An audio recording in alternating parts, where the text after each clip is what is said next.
Hello and welcome to another half-assed attempt at guessing SNL Weekend Update jokes because I think it's bad and easy. I'm Kara Minix and here are tonight's top stories. The Super Bowl is happening tomorrow. There is almost a 20-year age difference between the quarterbacks of both teams. One is 25 and the other is 8? No, that can't be right. No, Patrick Mahomes is 25 and Tom Brady is absolutely elderly at 43. In fact, Tom Brady is so old he could sleep with someone 25 years younger than him and it'd be legal. If he keeps it up, he could still be playing football when he marries his second wife, who will be born next year.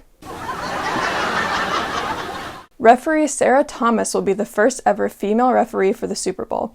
What's next? Women coaches? Women playing in the NFL? It's almost like some women like football and want to be part of such a significant cultural phenomenon. Tampa Bay and Kansas City are playing in the game tomorrow, so of course restrictions on indoor dining are being lifted in New Jersey. Honestly, if you don't have a TV in your home you're satisfied with at this point in the pandemic, then what have you been doing for the last year? I do have one question though. If a football fan screams at the TV but no one is there to hear it, did they even scream at all? Jeff Bezos plans to step down as CEO of Amazon. He hopes to spend more time with his money and many, many mistresses.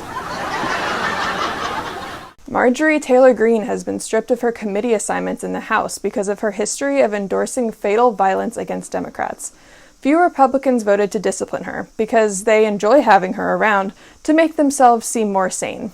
Plus, when there's a crazy conspiracy theorist around, hardly anything gets done, which allows the status quo to be maintained and the rich to get richer while the poor get poorer. Do you like my hat? I wore it in your honor, Marjorie. Jeff Zucker, CNN's president since 2013, is stepping down at the end of the year. It just became too difficult to come up with headlines now that Trump is out of office and off Twitter. Rodgers and Hammerstein's Cinderella is coming to Disney Plus on February 12th. With more on this, here's either Brandy or one of the castmates as themselves being excited for their childhood favorite to be on a streaming service. Smartmatic, an election technology company, is suing Fox News, 3 of its hosts, and 2 Trump associates for $2.7 billion, accusing them of making false claims, which, yes, they did spread lies about campaign fraud that could negatively impact the views in general about electronic voting machines, but $2.7 billion? How profitable could an election technology company possibly be? Their service is used once a year, and they probably spend most of their money just on storing the machines the other 364 days. Unless the technology is also being used for, like, prom queen elections, it seems like maybe they should get into another market. The Tokyo Olympics outlined plans to keep athletes safe from COVID in a so-called playbook. Get it? Because sports. It's only 32 pages and does not allow for cheering or singing or handshakes, hugs, and high fives.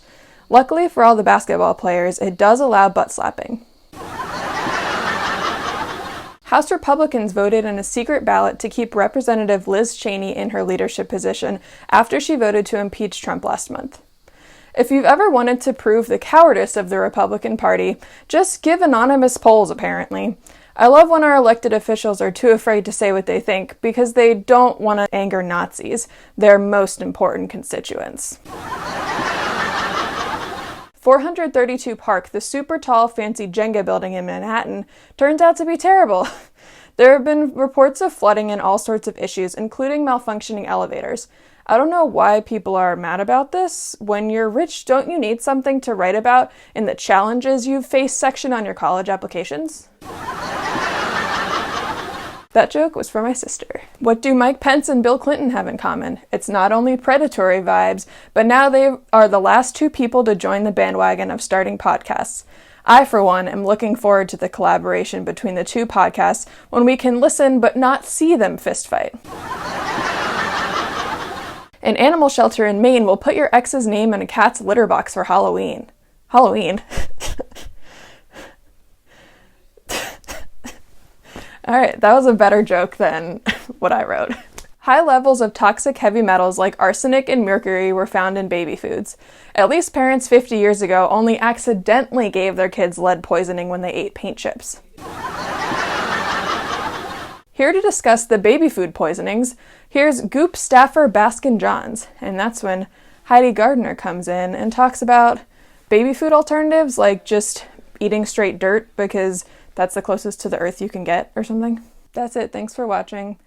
Try to teleprompter this time, which is why I look so frantic, because it was moving really fast and I didn't want to do multiple tries. Sorry.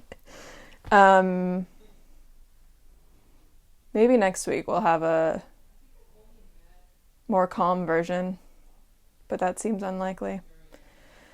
Alright, whatever. Thanks for watching. Bye. Like and subscribe to this channel so YouTube won't take my money. I hope you liked this great video. Please subscribe now. That was a threat.